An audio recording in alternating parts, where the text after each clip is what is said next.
सुप्रभात बच्चों, कैसे हैं आप सब। उम्मीद करती हूँ आप सब अच्छे होंगे। तो बच्चों, आज की कक्षा में हम पढ़ने वाले हैं अध्याय नंबर 12, जिसका शीर्षक है पृथ्वी का स्वर्ग। तो बच्चों, इस अध्याय में हमें एकांकी दी गई है। तो सबसे पहले हम देखेंगे कि हमें यहाँ पे कुछ चित्र दिए गए हैं और इन चित्रों के आधार पर हमसे कुछ प्रश्न पूछे गए हैं। तो सबसे पहला प्रश्न है, क्या आप धन एकत्र करके अपने क्षेत्र में निर्धनों के लिए निशुल्क चिकित्सा का कैंप लगवाने में सहयोग करना चाहेंगे? तो बच्चों, हम यहाँ देख सकते हैं कि चित्र 1 में हमें दिखाया जा रहा है कि यहाँ पे क्या खोला गया है। तो यहाँ पे क्या खोला गया है, निशुल्क चिकित्सा कैंप खोला गया है यहाँ पे। यानी कि निशुल्क मतलब यानी कि यहाँ पे इलाज के लिए पैसे नहीं दिए जाते हैं, मुफ्त में लोगों का इलाज यहाँ पर किया जाता है। तो इस प्रकार की चिकित्सा कैंप आप खोलना चाहेंगे? तो आपको बताना है। वैसे तो आपको खोलना चाहिए, क्यों? क्योंकि इससे क्या होगा, जो गरीब लोग होते हैं, जिनके पास इतना पैसा नहीं होता है कि वो बड़े बड़े अस्पतालों में जा पाए, डॉक्टरों को दिखा पाए, तो उनके लिए ये जो कैंप होते हैं वो बहुत ज़्यादा लाभदायक होते हैं, बहुत ज़्यादा सहायक होते हैं। तो इस प्रकार का कैंप हमें खोलना चाहिए। अगला प्रश्न है, आप अपने क्षेत्र के बेसहारा जीव जंतुओं की किस प्रकार सहायता करते हैं? तो आपको बताना है कि आप लोग जो बेसहारा जीव जंतु होते हैं उनकी आप किस प्रकार से सहायता करते हैं। जैसे कि हम चित्र 2 में देख सकते हैं कि यहाँ पे ये जो बालक है वो क्या कर रहा है, इस कुत्ते को रोटी खिला रहा है। और यहाँ पे हम देख सकते हैं कि इस गाय के लिए पानी भर के घास रखा गया है, पानी भर के टब रखा गया है। तो आप लोग भी इसी प्रकार से जीव जंतुओं की सहायता कर सकते हैं। जैसे आपके घर में बासी रोटी होती है तो आप लोग तो वो खाओगे नहीं, तो आप वो किसको दे सकते हो, जानवरों को दे सकते हो। उसको फेंकने की बजाय आप क्या कर सकते हो, जानवरों को दे सकते हो। और अगर आपके घर के बाहर कोई बाल्टी है जिसका आप उपयोग नहीं करते हो, तो आप क्या कर सकते हो, कोई टब है, कोई बाल्टी है, उसमें पानी भर के अपने घर के बाहर रख सकते हो, ताकि अगर कोई जीव जंतु वहां पर आए तो वो पानी पी सकता है। तो आप इस प्रकार से उनकी सहायता कर सकते हो। अगला प्रश्न है, निर्धन बच्चों को पढ़ाने के लिए क्या आप समय देना पसंद करेंगे? तो हम चित्र 3 में देख सकते हैं कि यहाँ पे जो शिक्षिका है वो निर्धन बच्चों को पढ़ा रही है, यानी कि वो इनसे किसी भी प्रकार की फीस नहीं ले रही है, वो उन्हें मुफ्त में शिक्षा दे रही है। तो हमें ऐसा करना चाहिए। अगर आप शिक्षित हो और आप किसी और को मुफ्त में शिक्षा दे सकते हो, जो बच्चा पैसे नहीं दे सकता शिक्षा के लिए, जिनके पास इतने पैसे नहीं है, वो विद्यालय में नहीं जा सकते, अगर आप उन्हें पढ़ा सकते हो तो आपको उन्हें पढ़ाना चाहिए। तो इससे क्या होगा, आपकी शिक्षा और बढ़ती है, आपका ज्ञान और बढ़ता है। और जिनके पास ज्ञान नहीं है, जो शिक्षा प्राप्त नहीं कर सकते, तो उनके लिए सहायता हो जाती है। अगला प्रश्न है, क्या हम धन से प्रसन्नता प्राप्त कर सकते हैं? इस विषय पर अपने विचार व्यक्त कीजिए। तो बच्चों, आपको यहाँ पे क्या बताना है, इस प्रश्न का उत्तर देना, बताना है कि क्या आप लोग धन से खुश हो सकते हैं? क्या केवल धन से ही हम खुश हो सकते हैं, हाँ या नहीं? तो आप इस टॉपिक पर आपको अपने विचार रखने हैं कि ऐसा है या नहीं। तो इसी के साथ हम अपने अध्याय की ओर बढ़ते हैं। धन हो तो निर्धनों की सहायता करनी चाहिए, बल से निर्बलों को सहारा देना चाहिए, विद्या से दूसरों की अज्ञानता दूर करनी चाहिए, तभी मनुष्य वास्तव में मनुष्य कहलाने का अधिकारी है। रहीम ने कहा है, जो गरीब पर हित करे ते रहीम बड़ लोग। तो यहाँ पे हमें क्या बताया जा रहा है कि धन हो तो निर्धनों की सहायता करनी चाहिए। यानी कि अगर हमारे पास धन है, जिस भी व्यक्ति के पास धन है, तो उसे क्या करना चाहिए, जिसके पास धन नहीं है, जो निर्धन लोग हैं, जो गरीब लोग हैं, उनकी सहायता करनी चाहिए। और अगर आपके पास बल है तो आपको निर्बलों को सहारा देना चाहिए। और अगर आपके पास विद्या है तो जिसके पास विद्या नहीं है, जो अज्ञानता है, उसकी अज्ञानता को दूर करना चाहिए। और क्या कहा जा रहा है, तभी वो मनुष्य वास्तव में मनुष्य कहलाता है। जैसे कि रहीम ने अपने दोहे में कहा है, जो गरीब पर हित करे ते रहीम बड़ लोग। यानी कि जो गरीबों पे रहम करता है, जो गरीबों की मदद करता है, वही क्या कहलाता है, वही बड़ा इंसान कहलाता है। केवल पैसे से आप बड़े इंसान नहीं बनते हो। अगर आप इस प्रकार की क्रियाएं करते हो, गरीबों की मदद करते हो, तो आप बड़े इंसान बनते हो। तो हमें यहाँ पे क्या दे रखी है बच्चों, यहाँ पे हमें एकांकी दी गई है। कमरे में अचल और केशव बैठे हैं, आगे दुली चंद और पीछे पीछे बोझा वाला सिर पर संदूक लेकर आता है।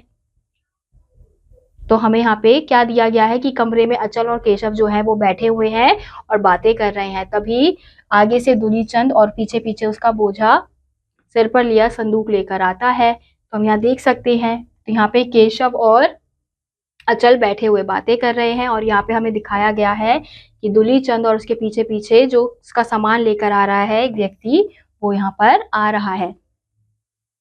फिर हम देखते हैं, बोझा वाला कहता है हाफता हुआ, बाबू तनी मदद कही दे। फिर दुलीचंद कहता है अकड़ कर, हे मदद कर दे, मदद करने के 4 पैसे कटेंगे, समझा ना। फिर केशव कहता है बोझे वाले से, अच्छा ले उतार, मैं इस तरफ से थामे हूँ। बोझा वाला ऊह करते हुए गहरी सांस लेकर संदूक उतारता है। फिर बोझा वाला कहता है हाय राम, मूड़ो टूट गवारा। फिर दुलीचंद कहता है दवा के पैसे भी ले ले मुझसे, समझा ना। फिर अचल कहता है बहुत भारी है क्या। फिर बोझा वाला कहता है जाने एमा ईंट पाथर भरा बा। फिर दुलीचंद कहता है अबे 4 तमाचे मारूंगा खींच के, सिर फिर जाएगा, मैं इसमें ईंट पत्थर भरूंगा, गधे कहीं के।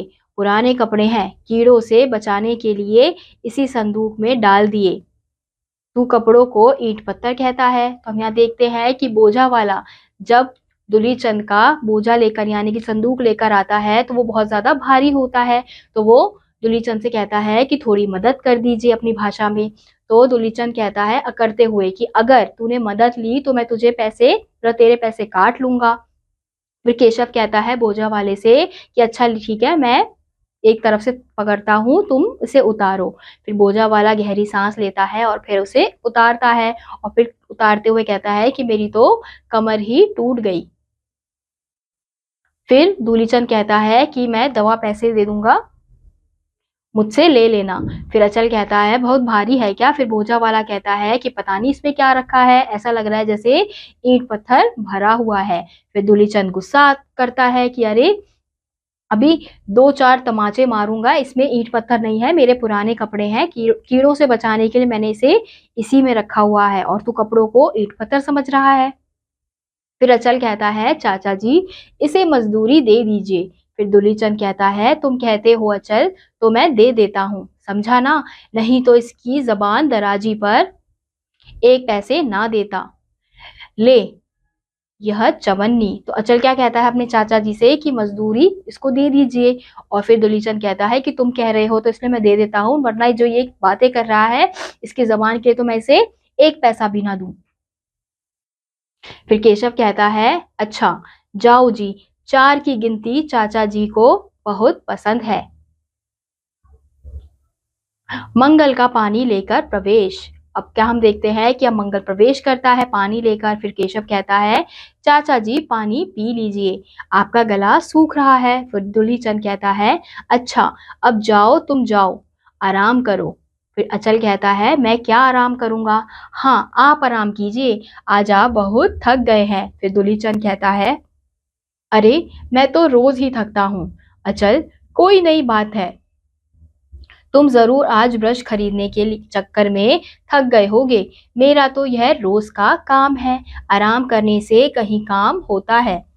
अगर मैं आराम करता तो आज से दुलीचंद की यह साख ना होती, जोर देकर, हाँ समझा ना, सेठ दुलीचंद का ये नाम ना होता, लाखों का माल 1 मिनट में ले सकता हूँ, समझा ना, गर्व की मुद्रा। तो केशव क्या करता है अपने चाचा जी के लिए पानी लाता है और फिर दुलीचंद कहता है कि ठीक है अच्छा अब तुम जाओ और आराम करो। फिर अचल कहता है कि मैं क्या आराम करूं, आप आराम कीजिए, आप आज बहुत ज्यादा थक गए होंगे। तो दुलीचंद क्या कहता है कि मैं तो रोज ही थकता हूँ, आराम अगर करने लग जाता तो आज जो मैं ये सेठ बना हूं तो वो मैं कैसे बन पाता, आज मैं जो चाहे वो खरीद सकता हूँ। तो वो अपने उस पर अहंकार दिखा रहा होता है कि मेरे पास इतना पैसा है। तो वो इतना पैसा क्यों है, क्योंकि मैंने आराम नहीं किया है, मैंने केवल काम किया है। फिर अचल कहता है यह तो सभी जानते हैं चाचा जी, अच्छा यह संदूक यही रहेगा।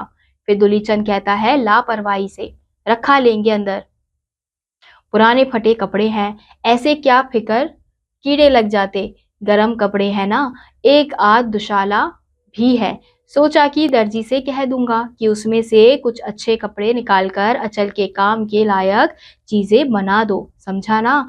और यह भी सोचा कि आजकल जाड़े के दिन है, गरीबों को दे दूंगा। ऐ जिंदगी में कुछ दान पुण्य भी करना चाहिए। तो अचल चाचा जी से पूछता है कि अच्छा ये संदूक यहीं पर रहेगा।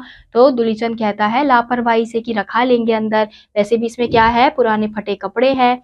अब मैं क्या करूंगा कि जो पुराने फटे कपड़े हैं वो गरीबों को दे दूंगा, कुछ थोड़ा बहुत पुण्य का काम भी कर लूंगा। और जो सर्दी के कपड़े हैं वो मैंने इसलिए इसमें रखे हैं क्योंकि मुझे डर था कि कोई कीड़े इसे काट ना ले।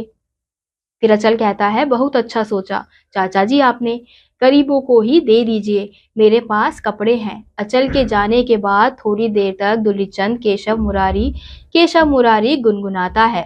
फिर दरवाजे तक जाकर देखता है, कहता है कोई नहीं गया, सीधा लड़का है, अब जरा देख लूं। शीघ्रता से उठता है और संदूक खोलता है। ऊपर का हरा दुशाला निकालने के बाद नोटों को निकालता है, उन्हें गिनता है। एक बंडल हाथ में लेकर 1,000, 2,000, 4,000, 500 और यह 500, 5,000, कुल 5,000, 5,000 ना, 4,000, 500 और ये 500, हाँ ठीक ठीक 5,000। कमबख्त, इनकम टैक्स वालों की वजह से बैंक में जमा नहीं कर सकता। 5,000 और कुछ तो नहीं है। इतने में किसी के आने का खटका होता है।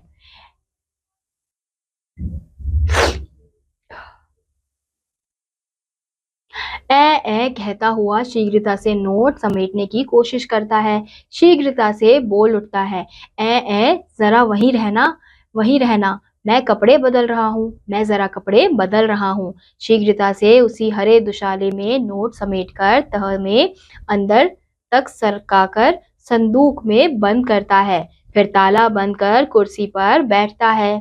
तो हम क्या देखते हैं कि उस संदूक में उसने पैसे भी छुपाए हुए होते हैं, तो उन पैसों को वो गिन रहा होता है। फिर जब उसे लगता है कि कोई आ रहा है तो वो क्या कहता है कि आप वहीं रुकिए, मैं अभी कपड़े बदल रहा हूँ। फिर उन पैसों को फिर से संदूक में डालकर उन्हें बंद करके रख देता है। और वो किसकी डर से बैंक में जमा नहीं करवा रहा होता, उसे डर होता है इनकम टैक्स वाले की वजह से वो बैंक में जमा नहीं करवा रहा होता, क्योंकि उसके पास पैसे बहुत सारे होते हैं। फिर दुलीचंद संतोष की सांस लेकर, अच्छा समझा ना, कौन अचल, अंदर आ जाओ। अचल, अब मैं कपड़े बदल चुका। धीरे धीरे मंगल का प्रवेश। फिर दुलीचंद कहता है, ए मंगल तुम हो? बनावटी हंसी, हाँ हाँ हाँ हाँ, मैं जरा कपड़े बदल रहा था। शाम को रास्ते में बहुत धूल थी, समझा ना, कपड़े धूल से भर गए थे। हाँ क्या बात है? फिर मंगल कहता है, सरकार हाथ मुंह धोने के लिए पानी गर्म हो गया है। फिर दुलीचंद कहता है, अच्छा अच्छा, तुम बहुत अच्छे आदमी हो, बहुत अच्छे। और हाँ, अचल कहाँ है? मंगल पैर दबाने बैठ जाता है। फिर मंगल कहता है, सरकार यहाँ से उठकर तो वो भीतर कमरे में चले गए हैं और अपनी तस्वीर बना रहे हैं। सरकार अचल बाबू बहुत सीधा आदमी है। फिर दुलीचंद कहता है बोहे सिकोड़कर, है क्या कहता है कि हाँ अचल मेरा बहुत ध्यान रखता है, बहुत अच्छा बहुत अच्छा लड़का है, समझा ना, मगर तस्वीरें बनाता है। अगर रोजगार करता तो कितना अच्छा होता, समझा ना। खैर सिखला दूंगा, धीरे धीरे सब सीख जाएगा। मेरा कहना बहुत मानता है, समझा ना। अच्छा जाओ, मैं भी आता हूँ। मंगल जाता है। अचल का प्रवेश। अब अचल का प्रवेश होता है। फिर अचल कहता है, चाचा जी आपने मुझे बुलाया? फिर दुलीचंद कहता है संदूक के पास से जल्दी उठकर, हाँ हाँ अचल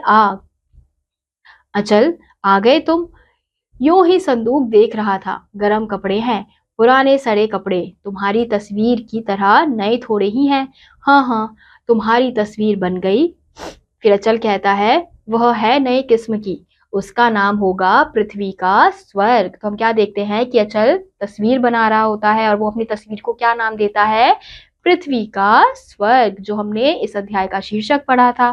फिर दुलीचंद कहता है अट्ठाहस करके, पृथ्वी का स्वर्ग, हा हा हा हा हा, पृथ्वी का स्वर्ग। हंसता है, अरे पृथ्वी में स्वर्ग कहाँ, समझा ना। दुनिया अपने रास्ते चलेगी और स्वर्ग अपने रास्ते, दोनों अलग, बिल्कुल अलग। तो कुछ बना। तो दुलीचंद जब सुनता है तो वो उस पर हंसता है कि पृथ्वी का स्वर्ग, भला पृथ्वी पर क्या स्वर्ग है? पृथ्वी अलग, पृथ्वी का स्वर्ग अलग है और दुनिया अपने अलग रास्ते पर चलती है, इसलिए कुछ अलग बना।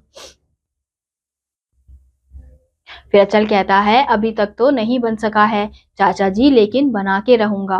फिर दुलीचंद कहता है अरे क्या बनाओगे बेटा, सीधे साधे हो, भोले भाले हो, समझा ना। जाने क्या क्या सोच लेते हो, लेकिन खैर बनाओ। बच्चा खिलौने से खेलता है, तुम तस्वीरों से खेलो। खेलो, कुछ आना जाना थोड़े ही है, समझा ना। फिर अचल कहता है तो फिर मैं जाऊं? फिर दुलीचंद कहता है अच्छा बेटा जाओ। ए नहीं नहीं रुको, बात यह है कि बात यह है कि ये संदूक यहाँ पड़ी है ना, यो इस संदूक में कुछ है नहीं। यही एक आधा दुशाला, एक आध अंगरखा, लेकिन संदूक तो संदूक है, आते जाते किसी की नजर ना पड़ जाए, समझा ना। चुपके से खिसका ले। अचल कहता है तो मैं अंदर कर दूं इसे। अचल संदूक अंदर रख देता है। अब्दुली चंद अपने अचल को कहता है कि ये जो संदूक है तुम इसे संभाल कर रखना। वैसे तो इसमें पुराने फटे कपड़े हैं, लेकिन फिर भी क्या पता आने जाने वाले की नजर इस पे पड़ जाए और वो इसे ले जाए। तो अचल कहता है कि ठीक है मैं इसे अंदर रख दूं फिर। तो कहता है कि हाँ इसे अंदर रख दे। तो वो संदूक अंदर ले जाकर रख देता है। फिर दुलीचंद कहता है अपने आप बड़बड़ाते हुए, बुढ़ापे का तन भी क्या है, पैर रखता कहीं हूँ पड़ता कहीं है। अचल से, अचल बेटा तुम बैठना, मैं अभी 10-15 मिनट में आता हूँ, अभी आता हूँ, समझा ना। जय हरि प्रस्थान भीतर से ही। अरे अचल वहीं बैठना, समझा ना, मैं अभी आता हूँ। चल रे मंगल, लोटे में पानी भर दे। जय हरि। फिर अचल कहता है आप ही आप। वाह चाचा जी, बुढ़ापे में हाथ पैर ढीले हो जाते हैं तो जबान मजबूत हो जाती है, हाथ पैर कम चलते हैं तो जबान ज्यादा। सोचता है क्या चित्र बनाऊं, बूढ़े आदमियों के हाथ पैर की तरह मेरा वश भी नहीं चलता। अपने आप हंसता है, चित्र पूरा करने की कोशिश करूं। अपने चित्र को देखता है, यह पृथ्वी है, इसमें जो आग की लपट है यह आग की लपट है, यह आग की लपट। वह किस तरह से उठे? इस तरफ से। नेपथ्य से पास ही किसी स्त्री की सिसकियों की आवाज, उस ओर ध्यान देते हुए। एक लपट तो इस ओर से आ रही है, खिड़की से देखूं। खिड़की के पास जाकर देखता है, स्त्री है, बाल बिखरे, हाथ में बच्चा है, मरा या जिंदा। जोर से पुकारता है अरे सुनो, इधर आओ। स्त्री ने अचल को देख लिया। अपने प्रति सहानुभूति करने वाले को पाकर वह और जोर से चीख पड़ती है।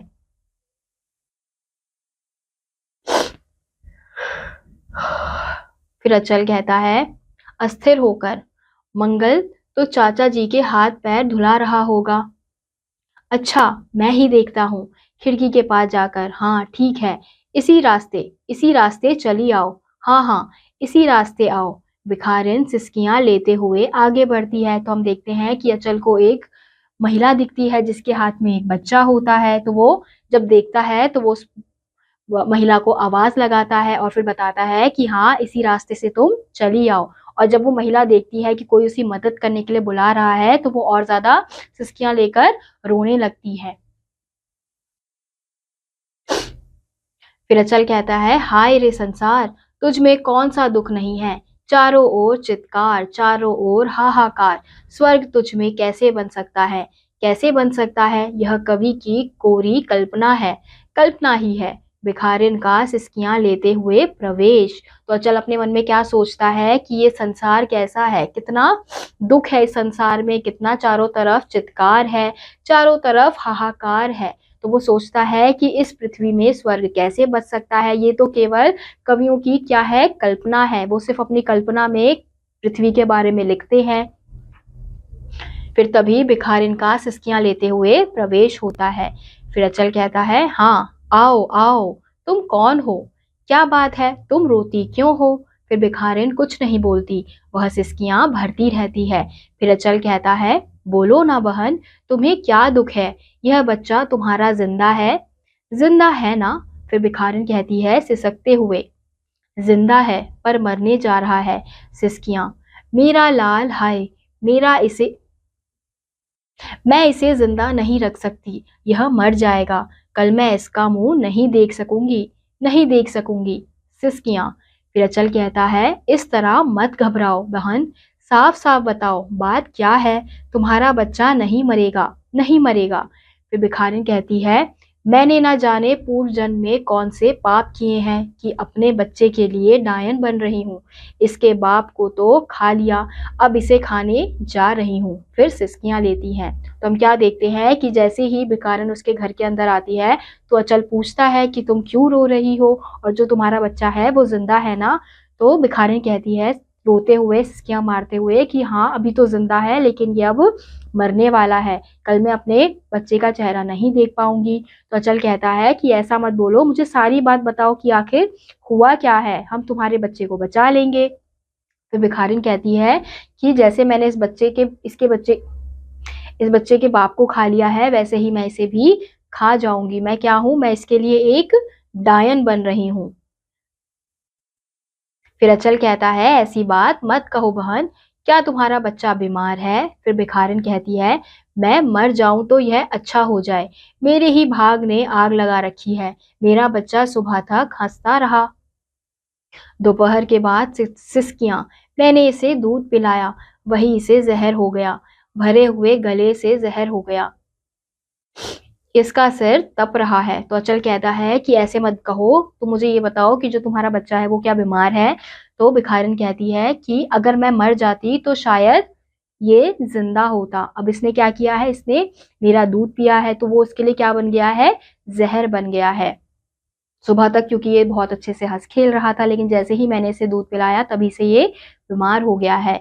फिर अचल कहता है, तो उसकी दवा करो, यह लो रुपया। रुपया उसके पास फेंकता है। यहाँ से पास ही एक अच्छे वैद्य रहते हैं, उनसे दवा ले लो, तुम्हारा बच्चा जरूर अच्छा हो जाएगा। तो अचल क्या करता है? वो उसे कहता है कि तुम घबरा क्यों रही हो, इसको दवा खिलाओ, इसकी दवा करो। और फिर उसके पास पैसे रखता है और बोलता है कि पास में वैद्य जी हैं, उनके पास ले जाओ। फिर भिखारिन कहती है, बाबू तुम देवता हो, तुम्हारी दया से मेरा बच्चा जरूर अच्छा हो जाएगा, भगवान तुम्हारी जय करे। मगर इसे मैं रात की ठंड से कैसे बचाऊंगी? सिसकियां, मेरे पास तो तन ढकने को छोड़ दूसरा कपड़ा नहीं है बाबू, और ठंड से यह कैसे बचेगा? तो भिखारिन क्या कहती है कि तुम क्या हो? तुम तो मेरे लिए एक देवता हो। अब शायद तुम्हारी दया से मेरा बच्चा बच जाएगा, लेकिन मेरे पास इसको ठंड से बचाने के लिए बिल्कुल भी कपड़े नहीं है। मतलब मेरे पास केवल यही कपड़े हैं जो मैंने अभी पहने हुए हैं, इसके अलावा मेरे पास कोई दूसरा कपड़ा नहीं है, तो मैं इसे कैसे बचाऊंगी? फिर अचल कहता है, अच्छा ठहरो बहन, मैं तुम्हें कपड़ा भी दूंगा, गरम कपड़ा। यह लो मेरा कोट, ले जाओ। कोट उतारता है ठहर कर, ए इससे क्या काम चलेगा? अच्छा तुम्हें एक दुशाला दूंगा, इसी संदूक में है, चाचा जी आज ही लाए हैं, इसमें से निकाल दूंगा। संदूक के पास जाता है, रुक कर, ताला बंद है। भिखारिन से, ठहरो बहन, चाचा जी मुंह हाथ धो रहे हैं, उनके आते ही अभी तुम्हें दुशाला देता हूँ। संदूक में एक दुशाला भी है, पर ताला बंद है। तो अचल क्या कहता है कि तुम ठहरो, मैं तुम्हें कपड़ा भी देता हूँ। तो वो अपना कोट उतारता है और फिर कहता है कि ये लो। तो वो सोचता है कि इससे तो नहीं होगा कुछ, तो वो क्या सोचता है कि चाचा जी जो संदूक लाए हैं उसमें पुराने कपड़े रखे हुए हैं, तो उसमें से इसको मैं कुछ कपड़े दे देता हूँ। लेकिन जैसे ही वो संदूक के पास जाता है तो वो क्या देखता है कि संदूक का ताला बंद होता है। तो वो कहता है उस महिला से कि तुम रुको बहन, अभी चाचा जी मुंह हाथ धोने गए हैं, जैसे ही वो वापस लौट के आएंगे मैं तुम्हें इसमें से निकाल के कपड़े दे दूंगा। फिर भिखारिन कहती है, मेरे भाग में ही ताला पड़ा है बाबू, तो संदूक में ताला क्यों ना हो? फिर अचल कहता है सहसा, अरे ठहरो ठहरो बहन, चाचा जी का अंगरखा यही है, जेब में चाबी होगी। अंगरखे की जेब देखता है, यह रही, अभी निकाल कर देता हूँ। शीघ्रता से संदूक खोलता है, ऊपर ही हरा दुशाल रखा है, उसकी तह न खोलकर वैसे ही निकालकर उसे भिखारिन की तरफ उछाल देता है। तो वो क्या करता है? अब भिखारिन क्या बोलती है कि तो मेरी मेरी तो किस्मत में ही ताला ताला बंद हुआ है, तो फिर संदूक में क्यों नहीं होगा, तो ये बोलकर वो जा रही होती है। तो अब अचल क्या करता है, उसे रोकने के लिए कहता है कि चलो मैं देखता हूँ, चाचा जी का अंगरखा यहीं पर रखा हुआ है, मैं उसमें देखता हूँ, क्या पता चाबी उसके अंदर हो। तो वो जाता है, तो वो चेक करता है, तो उसमें ही चाबी होती है। तो वो क्या करता है, उस संदूक को खोलता है और जैसे ही वो दुशाला होता है वैसे ही उसको दे देता है, यानी कि वो उसको खोलकर भी नहीं देखता है। फिर भिखारिन कहती है, बाबू जुग जुग जिए, बाबू का बच्चा जुग जुग जिए। फिर अचल कहता है, यह सब कुछ नहीं, जाओ इस दुशाले से बच्चे को ठीक तरह से ढक लो, इसे ठंड नहीं लगेगी। तो भिखारिन जो है वो अचल को आशीर्वाद देती है कि तुम्हारा बच्चा जुग जुग जिए। तो अचल कहता है कि ये सब छोड़ो, तुम इस दुशाले से बच्चे को ढक दो, इसे ठंड नहीं लगेगी। फिर भिखारिन कहती है, भगवान जन्म जन्म आपको बड़ा आदमी बनाए, आप लाख बरस जिए बाबू, अब मेरा बच्चा बच जाएगा, बाबू जुग जुग जिए, मेरा बच्चा बच जाएगा। फिर वो प्रस्थान करती है। तो भिखारिन अचल को आशीर्वाद देते हुए वहां से चली जाती है। फिर अचल कहता है, दोहरा कर, बच्चा बच जाएगा, ईश्वर करे बच्चा बच जाए। नेपथ्य से दुलीचंद की आवाज, अंगरखे में मेरी चाबी रह गई, अचल समझा ना, मेरी चाबी रह गई। फिर दुलीचंद का प्रवेश होता है। फिर दुलीचंद कहता है, अंगरखे में मेरी चाबी रह गई, समझा ना, मैं लक्ष्मी जी की पूजा करने जा रहा था कि खुली हुई संदूक पर उसकी नजर जाती है। सहसा घबरा कर आए, यह क्या, यह संदूक किसने किसने खोली। अरे अचल को झकझोर कर यह संदूक किसने खोल डाली। तो दुलीचंद की जब नजर उस खुली संदूक में पड़ती है तो वो बहुत ज्यादा क्रोधित हो जाता है। फिर वो अचल को हिलाकर झकझोर कर बोलता है कि ये संदूक किसने खोली, दुशाला कहाँ गया, अरे मेरा हरा दुशाला, रोते हुए स्वर में, मेरा हरा दुशाला। फिर अचल कहता है, चाचा जी माफ कीजिए, वह दुशाला तो मैंने भिखारिन को दे दिया। फिर दुलीचंद, मेरी माफी गई भाड़ में, बुला उस भिखारिन को, हाय रोता है। फिर अचल कहता है, मुझे क्या पता कि वह भिखारिन कहाँ गई, और मैं नहीं जानता था कि वह हरा दुशाला आपको इतना प्यारा है, आप ही ने तो कहा था कि पुराने कपड़े हैं और तुम्हारे लिए। फिर दुलीचंद कहता है, तेरे बाप के लिए गधे नालायक बड़ा सीधा बनता है, समझा ना, अरे देना था तो कोई दूसरा कपड़ा देता, वही दिया, हरा दुशाला, हाय दुनिया भर मुझे लूटने के लिए जुटी है। तो अचल क्या कहता है कि भिखारिन का बच्चा मर रहा था चाचा जी। फिर दुलीचंद कहता है चीख कर, अरे कल मरने को हो तो आज मर जाए, और साथ साथ तू भी मर जा रोते हुए, हाय मेरा दुशाला। फिर अचल कहता है, वह तो पुराना दुशाला था, कीड़ों से बचाने के लिए। फिर दुलीचंद कहता है, जा भाग, भिखारिन को खोजता हूँ। फिर अचल कहता है, दी हुई चीज मैं वापस नहीं ले सकता चाचा जी। फिर दुलीचंद कहता है, बड़े बाप का बेटा कहीं का, यहाँ मैं लुट गया और यह दी हुई चीज वापस नहीं लेता। पुकार कर, अरे मंगल, अरे मंगल, अरे दौड़, अचल मुझे मारे डाल रहा है, हाय मार डाला।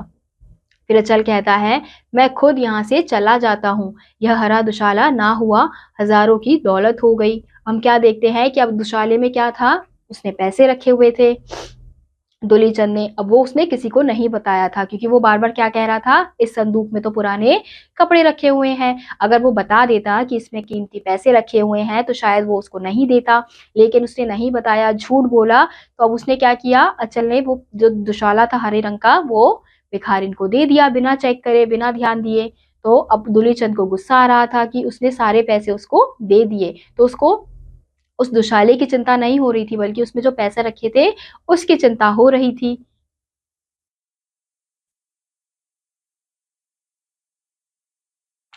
और फिर दुलीचंद कहता है झुंझला कर, हाँ हाँ हो गई, तू क्या जाने, तूने उसे देखा नहीं। फिर अचल कहता है, देखा क्यों नहीं, वह तह किया हुआ ऊपर ही रखा था, वैसे ही उछाल कर दे दिया भिखारिन को। फिर दुलीचंद व्यंग्य से रोने के स्वर में, दे दिया भिखारिन को, यह मेरी टोपी उछाल दी, और कहता है, मंगल का प्रवेश दौड़ता हुआ आता है। फिर दुलीचंद कहता है, अबे तू कहाँ मर गया था, मैं तुझे फिर मंगल कहता है सरकार पूजा के लिए अगरबत्ती लेने चला गया था। फिर दुलीचंद कहता है मशाल लेने नहीं चला गया, लगा दे तू भी घर में आग, हाय मैं लुट गया, समझा ना। फिर अचल कहता है तीव्रता से चाचा जी। फिर दुलीचंद कहता है मुझे भिखारी बना के अब मुझसे लड़ता है, वह भिखारिन जाने कहाँ, हाय हाय मैं लुट गया। फिर भिखारिन का प्रवेश होता है। फिर दुलीचंद कहता है चौंक कर, ये भिखारिन आ गई। फिर भिखारिन कहती है भरे हुए गले से, यह मैं नहीं लूंगी बाबूजी, नहीं लूंगी, पाप है, इस दुशाले के भीतर ये नोट रखे हैं, मैं इन्हें नहीं लूंगी बाबूजी। नोट के बंडल जमीन पर डाल देती है। दुलीचंद झपटकर नोट समेटने लगता है।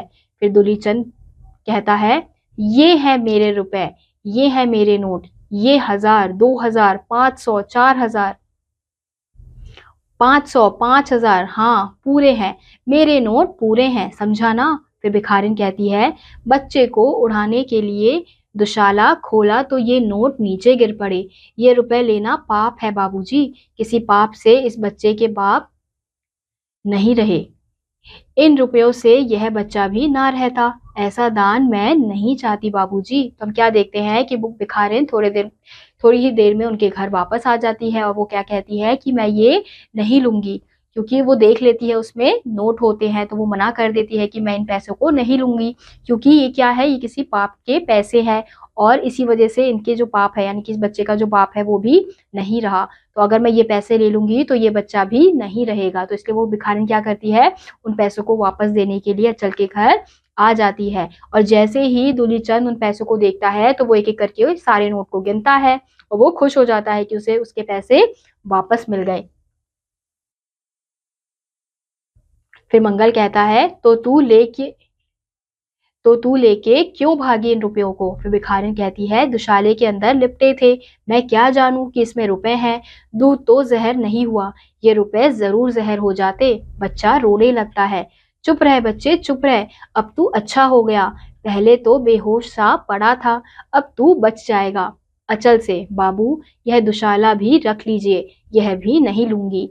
फिर अचल कहता है दुशाला मैंने तुझे दे दिया बहन, अब उसे नहीं लूंगा। फिर दुलीचंद कहता है ठीक है, अचल उसे नहीं लेगा और मैं तुझे 8 आना पैसा और भी दे सकता हूँ, 8 आना, समझी ना। बोझे वाला आता है। फिर बोझा वाला कहता है हुजूर यूं चवन्नी जो आप हमारा दीन रहे यूं खोटी है।